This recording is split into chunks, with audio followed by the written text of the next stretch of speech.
6 months after the victory at Kalara, the war had changed completely. What started as a desperate last stand had become something much bigger. The human way of fighting was spreading across the galaxy like a virus, a good virus that taught other species how to win. Fleet. Admiral Dong Hyun stood in the command center of the massive space station New Terra, watching tactical displays that showed battles happening across a dozen star systems. Ships from 50 different species now fought alongside human vessels, all using tactics that would have been unthinkable just a year ago. "Sir," called Captain Yejin from her station, "the Aquarios fleet is reporting success at the Meridian system. They used the hit-and-run tactics we taught them." Dong Hyun smiled.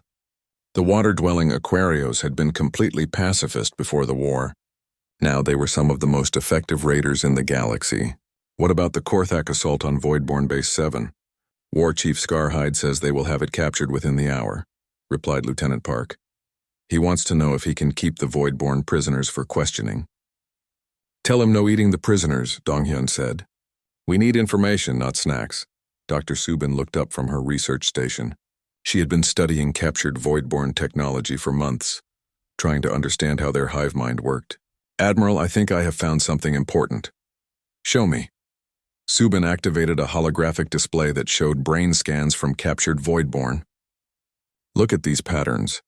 Each individual Voidborn brain is actually quite simple. They cannot think independently at all." "We already knew that," Dong Hyun said. "Yes, but look at this." Subin changed the display to show communication patterns. They do not just share thoughts, they share fear.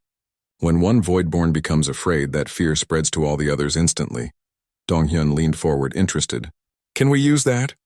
"I think so. If we could make the hive mind afraid enough, we might be able to cause a system-wide panic, but it would have to be something they have never encountered before. Something that scares them more than anything else." Before Dong Hyun could respond, alarms began ringing throughout the station. Captain Yejin was working frantically at her controls. "Sir, we have a problem. Long-range sensors are detecting a massive Voidborn fleet approaching the Centauri system. It is bigger than anything we have seen before." "How big?" Dong Hyun asked. "Over 10,000 ships, sir. And they are not moving like normal Voidborn fleets. They are spreading out, using multiple approach vectors, setting up ambush positions." Dong Hyun felt his blood turn cold. "They are learning our tactics. For months, the human-led alliance had been winning battles by being unpredictable. But if the Voidborn were starting to adapt and think strategically, that advantage would disappear." "Get me Admiral Hyunwoo," Dong Hyun ordered. The connection was established quickly. Admiral Hyunwoo appeared on the screen, looking tired but alert. Behind him, the bridge of his flagship was busy with activity. "Dong Hyun, I suppose you have heard about Centauri?" "Yes, sir." "What are your orders?" "We are gathering every available ship. This might be their main offensive. If we lose here, they could break through to the core systems." "Sir, Dr. Subin has discovered something about their fear response. It might give us an advantage." Admiral Hyunwoo listened as Subin explained her findings. When she finished, he was quiet for a long moment. "So if we could terrify them badly enough, we could cause their entire fleet to panic?" "In theory, yes. But it would have to be something completely outside their experience." Admiral Hyunwoo smiled grimly. "I think I know exactly what that might be." 3 days later, the largest space battle in galactic history began at Centauri. The Voidborn came in waves using human-style tactics and strategies.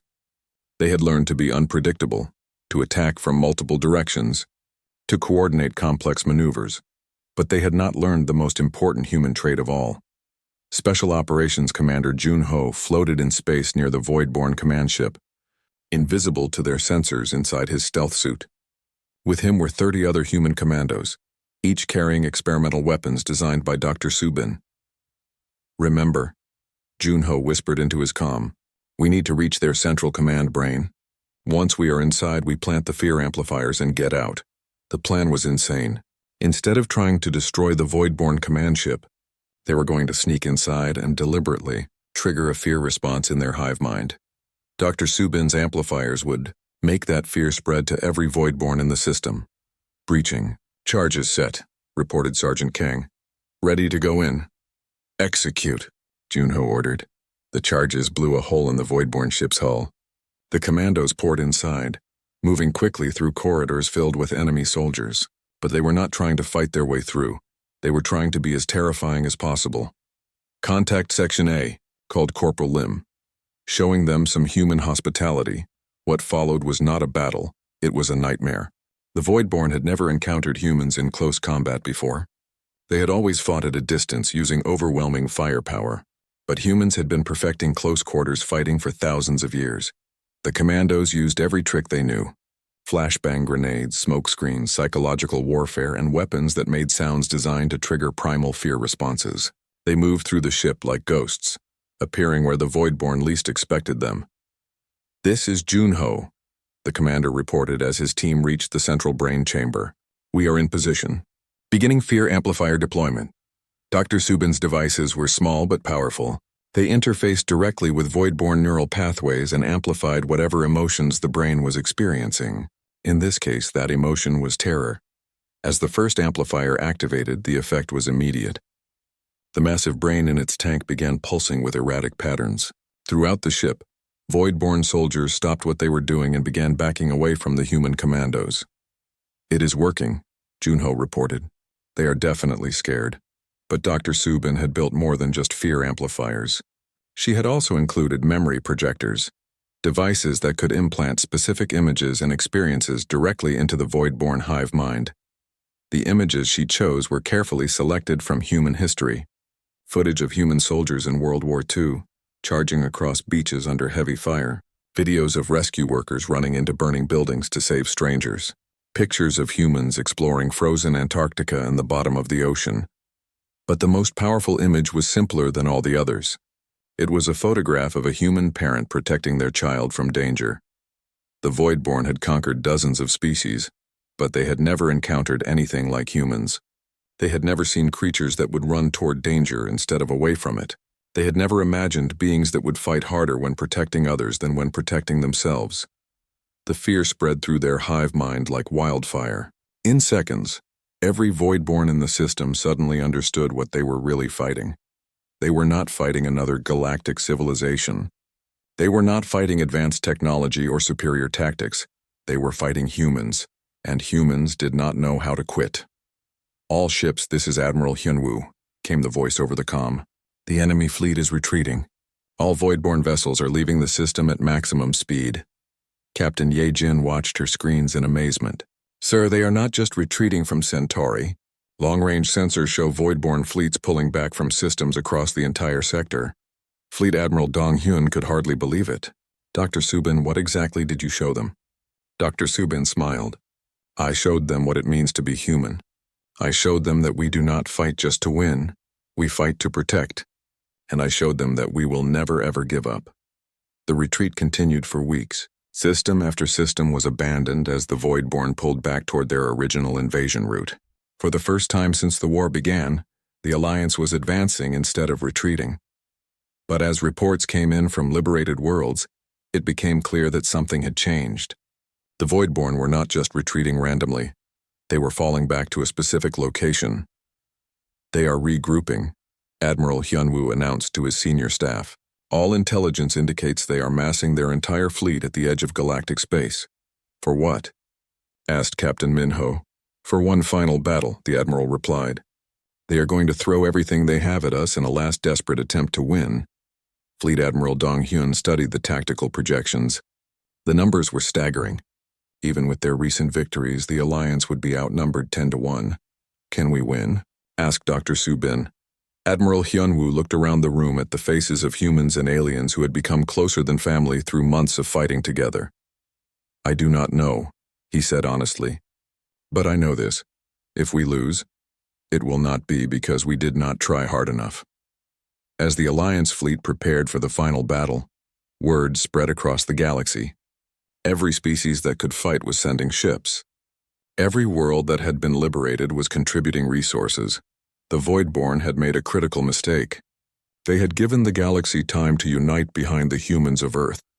And now that unity was about to be tested in the greatest battle the universe had ever seen. The Voidborn fleet appeared at the edge of the Kalari home system like a black stain spreading across the stars. There were thousands of them, dark ships that seemed to absorb light rather than reflect it. They moved in perfect formation, heading straight for the planet where billions of Kalari lived. Captain Minho watched them approach from the bridge of Soul's Pride. Around him, his mixed crew of humans and aliens worked at their stations. The tension was thick enough to cut with a knife. Contact from Admiral Hyunwoo, reported Communications Officer Yuki, a young human woman who had learned to speak 6 alien languages in the past month. The Admiral's voice came through clearly. All ships, this is Admiral Hyunwoo. Today we show the galaxy what happens when someone threatens our friends. Remember, we are not just fighting for ourselves. We are fighting for everyone who cannot fight. Sir, called Lieutenant Taeho from the tactical station. Void-born ships are entering weapons range. They are not changing course or slowing down. Minho nodded. They probably think we will run away like everyone else has. On the other side of the bridge, Ambassador Taemin watched the approaching enemy with wide eyes. Captain, there are so many of them. Are you certain this will work? No, Minho said honestly. But that is what makes it fun. The first shots came from the Voidborn. Dark energy beams lanced through space, targeting the largest human ships. But the human fleet was not where the Voidborn expected it to be. Evasive maneuvers. Pattern Gamma, Minho ordered calmly. The human ships scattered in all directions like a flock of birds avoiding a predator. The Voidborn beams hit empty space where the ships had been just seconds before. Return fire, Minho said. Target their lead ships. What happened next amazed the watching aliens. Instead of firing back with the same type of weapons, the human ships used everything they had. Energy beams, kinetic rounds, missiles, plasma bolts, and weapons the aliens had never seen before all flew toward the Voidborn at once. The Voidborn had shields designed to stop energy weapons. They were not prepared for solid metal traveling at significant fractions of light speed. Direct hit on Target 1, Taeho reported with excitement. Their shields are down. Target 2 is taking heavy damage, but the Voidborn adapted quickly. Their formation shifted, and they began firing at the human ships with focused beams that could punch through any armor. Incoming fire. Port side, warned the ship's AI. Roll left, drop 20 degrees, Minho ordered. The ship twisted through space like a dancing leaf. On the Busan Thunder, Captain Youngsu was leading a different kind of fight. His ship had been hit by Voidborn weapons and boarded by enemy creatures. The Voidborn boarding party expected to find terrified aliens like they had encountered before. Instead, they found human Marines waiting for them. Contact Section C, shouted Sergeant Kim over the comm system. Ugly ones, about 2 meters tall, lots of teeth. Copy that, Youngsu replied, running through the corridors with his pistol drawn. Remember, we practiced for this. The Voidborn were used to overwhelming their enemies with fear and superior numbers. But humans had been fighting boarding actions for centuries. They knew every trick. Flashbang out, called Corporal Lee. The grenade exploded in a burst of light and sound that confused the Voidborn senses. Before they could recover, the Marines were among them with weapons and tactics the creatures had never encountered. They do not like close combat, Youngsu observed as he watched a Voidborn warrior back away from Sergeant Kim's knife. They are used to fighting at a distance. Good to know, Kim replied, advancing on the creature. Let us teach them about human hospitality. Meanwhile, Fighter Squadron 7 was having the time of their lives. Led by Lieutenant Ji-woo, the small human fighters darted between the massive Voidborn ships like insects around elephants. Remember, their weapons cannot track fast-moving targets. Ji-woo called to her squadron. Stay close to their hulls and keep moving. The Voidborn ships were designed to fight other large vessels. They had never faced anything like human fighter tactics. The small ships attached explosive charges to critical systems and vanished before the Voidborn could respond. This is Eagle 7, called pilot Sungmin. I just blew up something that looks important. The big ship is slowing down. Nice work, Ji-woo replied. Form up on me. We are going after their command ship. Back on Soul's Pride, Dr. Nari was working frantically in the medical bay. She had humans and aliens from 6 different species, all wounded, and all needing different types of care. Doctor, called medical technician Wanho. The Kalari patient is stable, but I do not understand their anatomy. Neither do I, Nari said, working on a human Marine with a broken arm. But here is what I know. They bleed red like we do, so they probably have similar circulatory systems. Treat them like you would treat a human and adjust as needed. A Korthak warrior was brought in with burns from Voidborn energy weapons. Despite his injuries, he was trying to get back to the fight.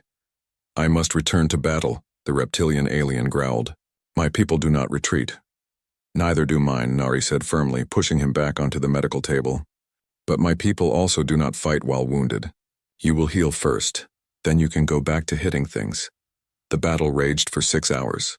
The Voidborn had superior numbers and firepower, but they could not adapt to human tactics. Every time they figured out one human strategy, the humans switched to something completely different. Finally, Admiral Hyunwoo made the call that decided the battle. All ships, this is the Admiral. Execute Plan Omega. Plan Omega was something only humans would think of. Instead of trying to destroy all the Voidborn ships, they would capture the command vessel and use it to confuse the rest of the fleet. Captain Minho led the assault team himself.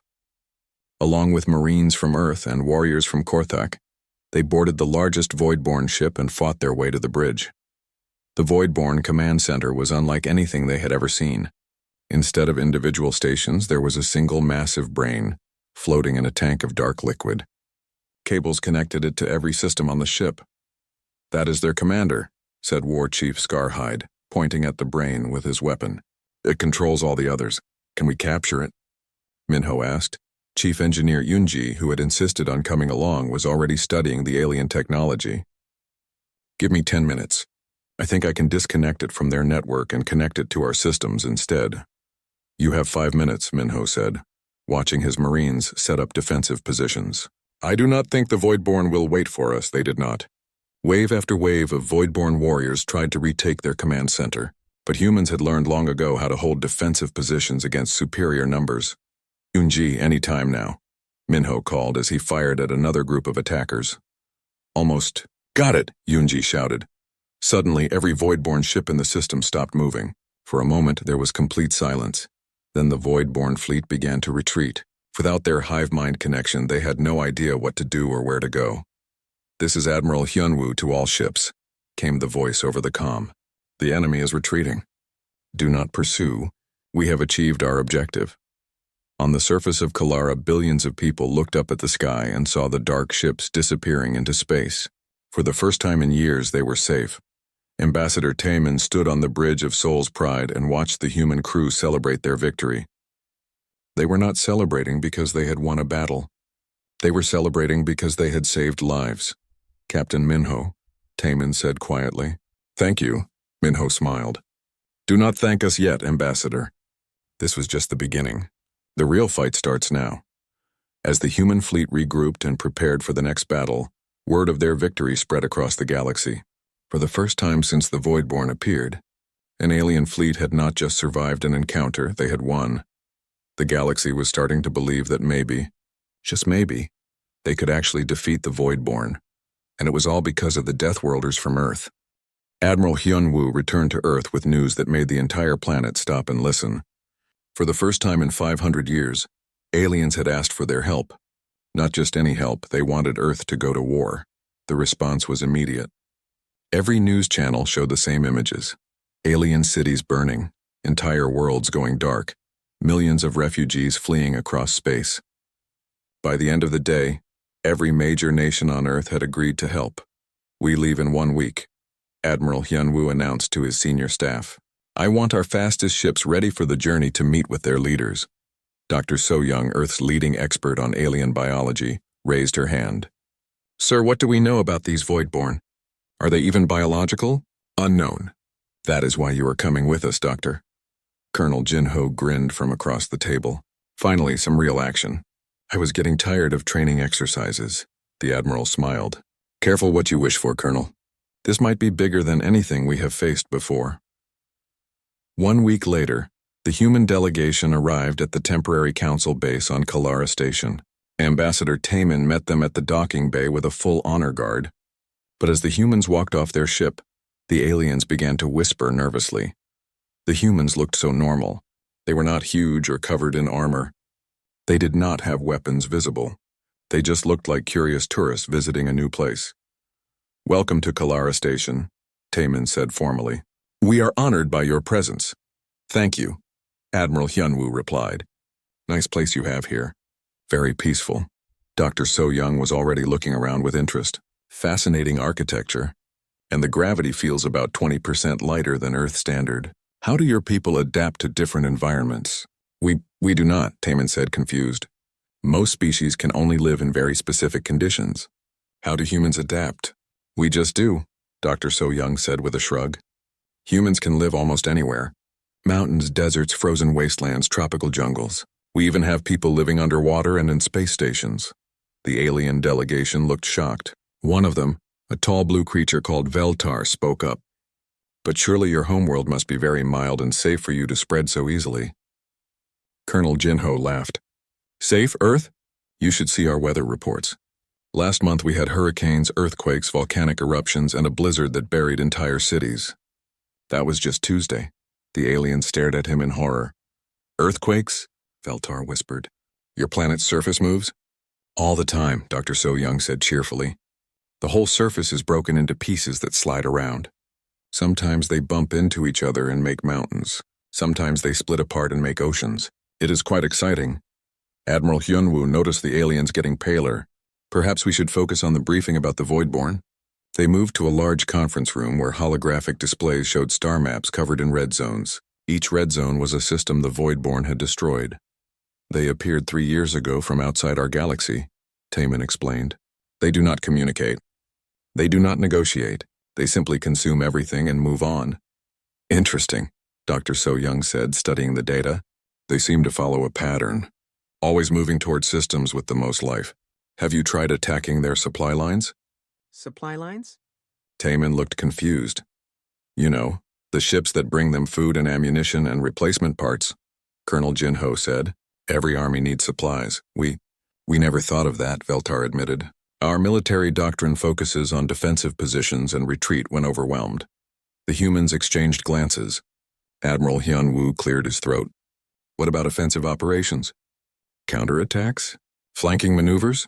We do not understand these terms, Taman said. Colonel Jinho stood up and walked to the star map. Look, you have been thinking about this all wrong. You keep trying to stop them from taking your planets. Instead, you should be taking their planets. But they are stronger than us. So, being stronger does not mean you win. It just means you have to be smarter. The colonel pointed to several systems. Look at their expansion pattern. They always move in straight lines. They never expect anyone to attack from the sides or behind them. Dr. So Young was studying biological data about the Voidborn. These scans are fascinating. They appear to have a hive mind structure, all connected mentally. Yes, Taman said sadly. It makes them very coordinated. We cannot predict their moves because they think as one. Actually, that is their weakness, Dr. So Young said excitedly. Hive minds are very efficient, but they are also very predictable. They cannot adapt quickly to new situations because they all think the same way.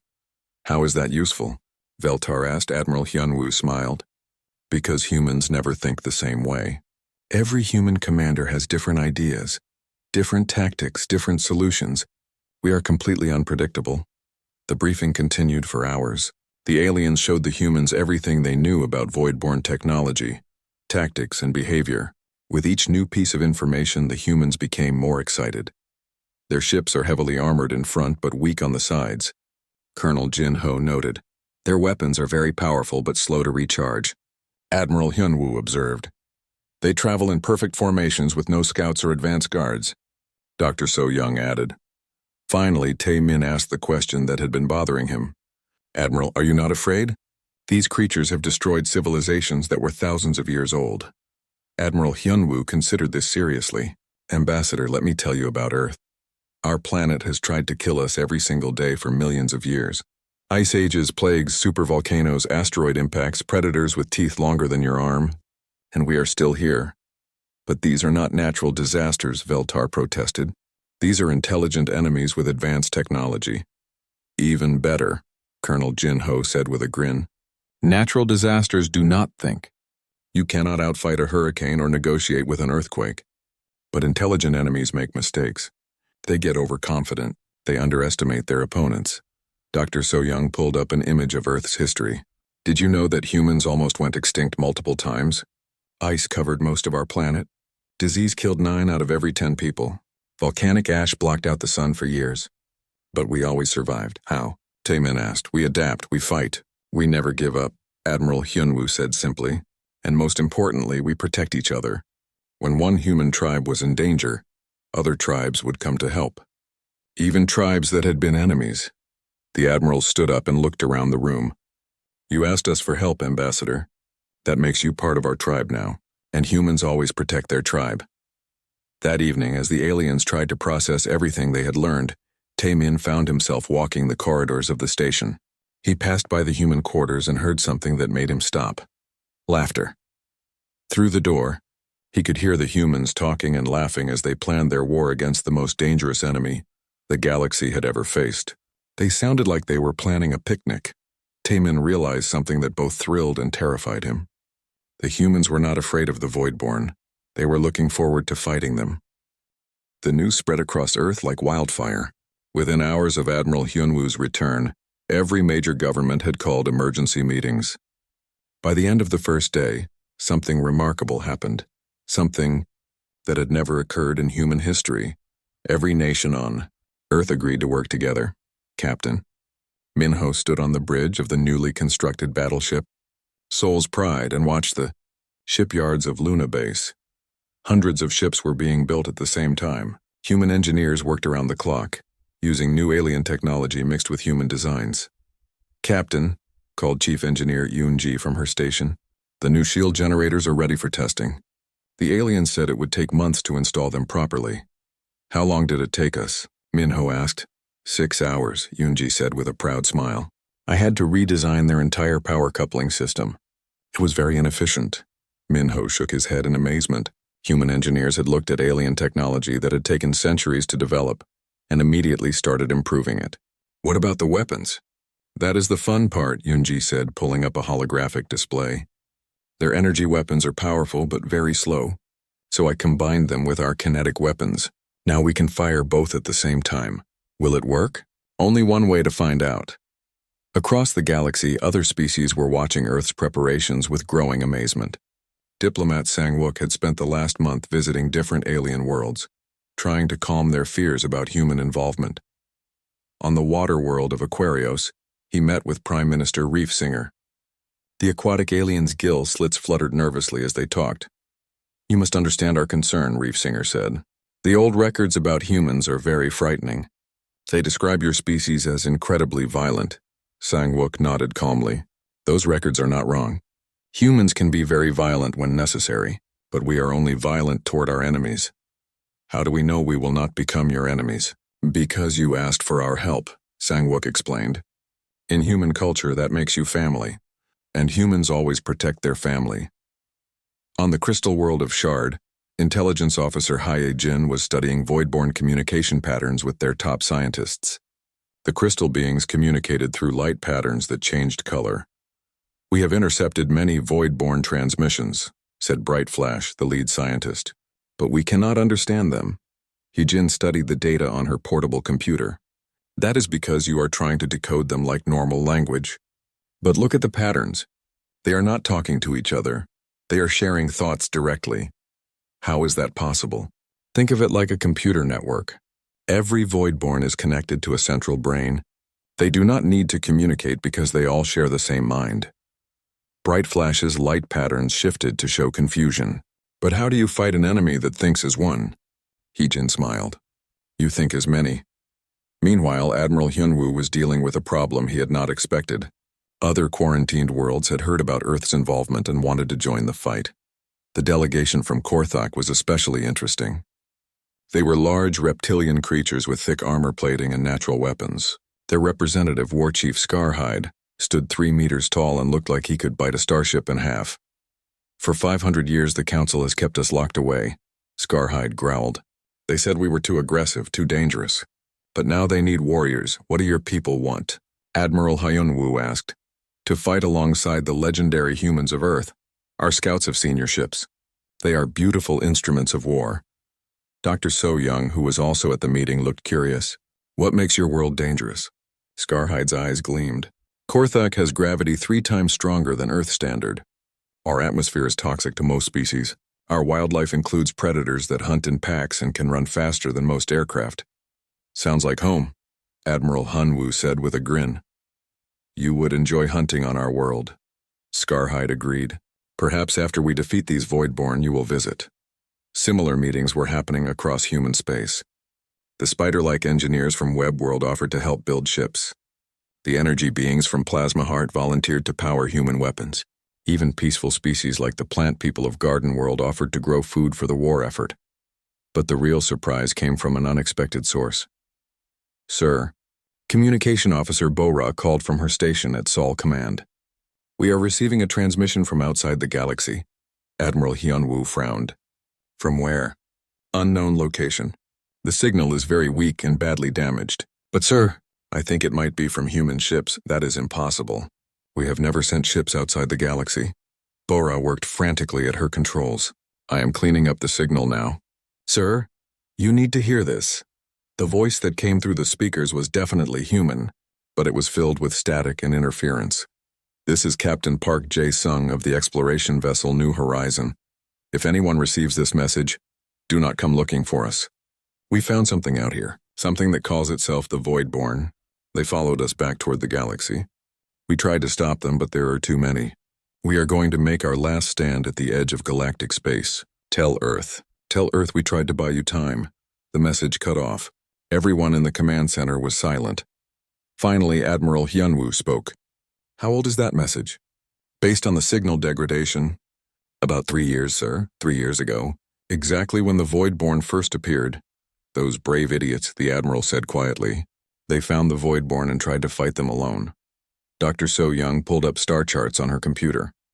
If Captain Park's ship was at the galactic edge 3 years ago and the Voidborn are just reaching the core systems now, they bought us 3 years, Admiral Hyunwoo finished.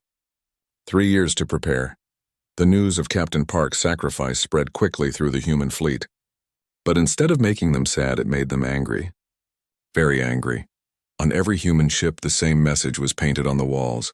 Remember the New Horizon. Captain Minho stood before his crew as the Soul's Pride prepared for its first mission.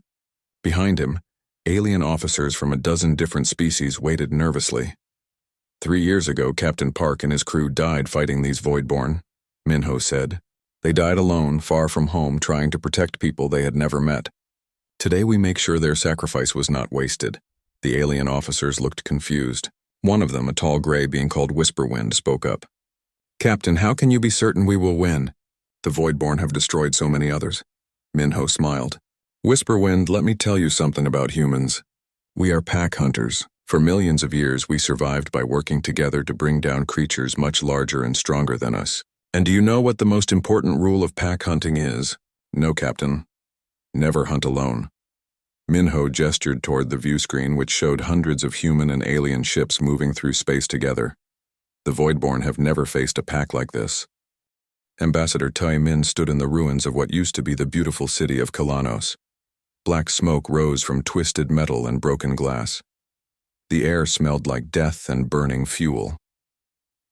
He looked up at the sky and saw the dark ships of the Voidborn moving like hungry insects across the stars. Sir, we have to go now, said his aide, pulling at his arm. The evacuation ships are leaving. Taemin shook his head. No, there has to be another way. We cannot just run forever. For 3 years, the Voidborn had been eating their way across the galaxy. They destroyed everything in their path. Worlds that had known peace for thousands of years were now empty rocks floating in space.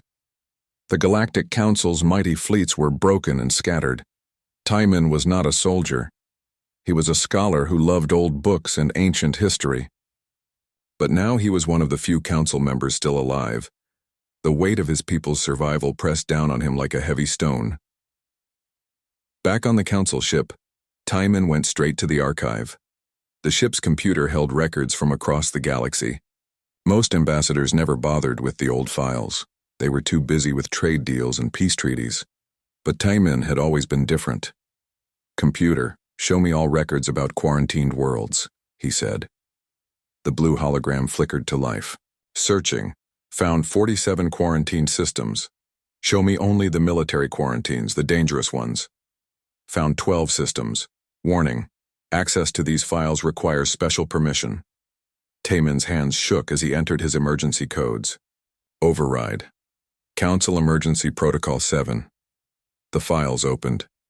Most were about worlds with deadly diseases or unstable stars. But one file made him stop and stare. The label read, Sol System, Extreme Biological Hazard, Death World Classification. He opened the file. The first image showed a blue and green planet covered in white clouds. It looked beautiful and peaceful. But as he read the reports, his blood turned cold. Planet designation, Terra, also called Earth. Home to apex predators known as humans. Warning: humans show extreme violence, tactical intelligence, and pack-hunting behavior. Recommend permanent quarantine. Under no circumstances should contact be attempted. The report was 500 years old.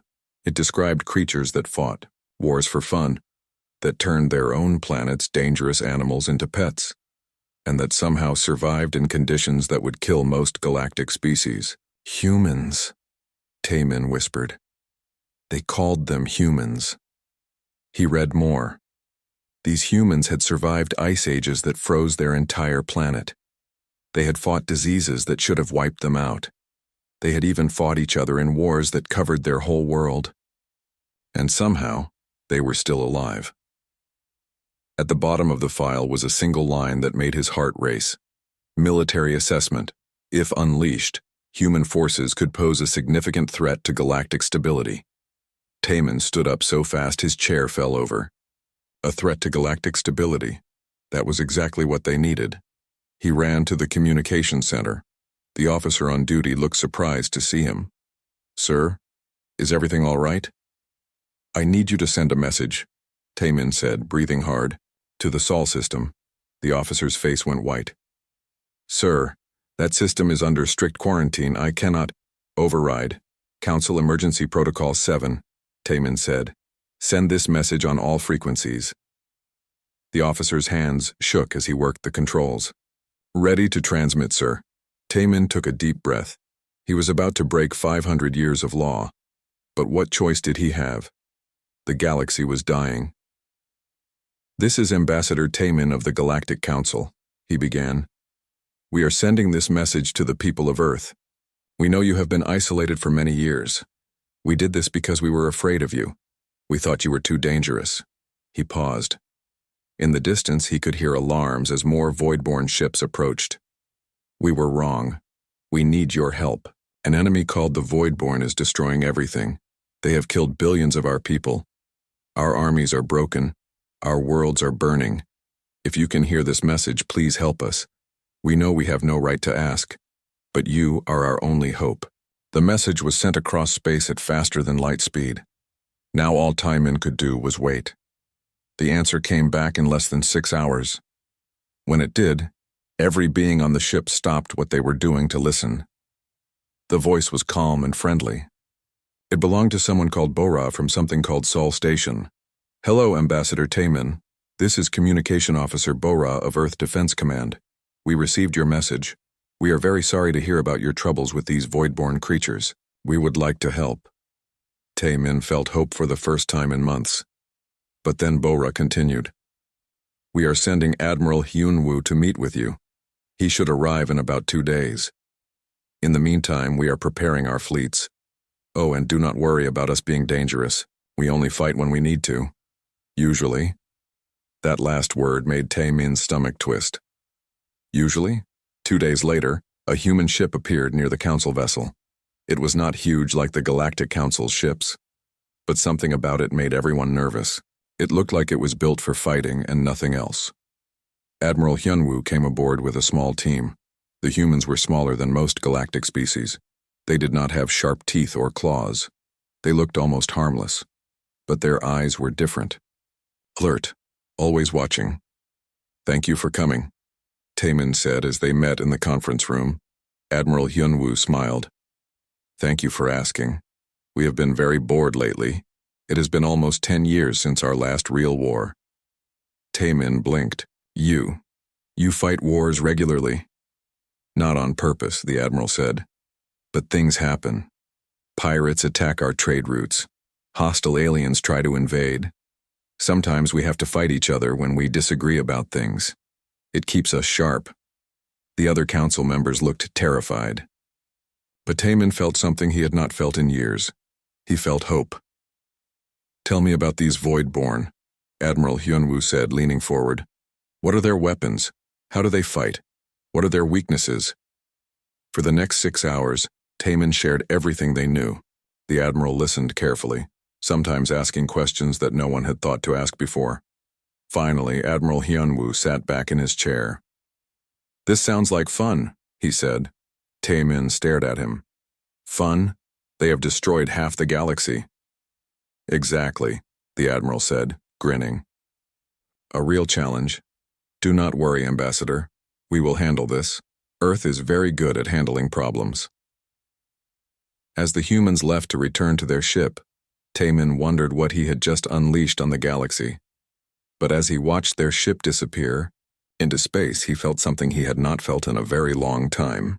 He felt like they might actually win.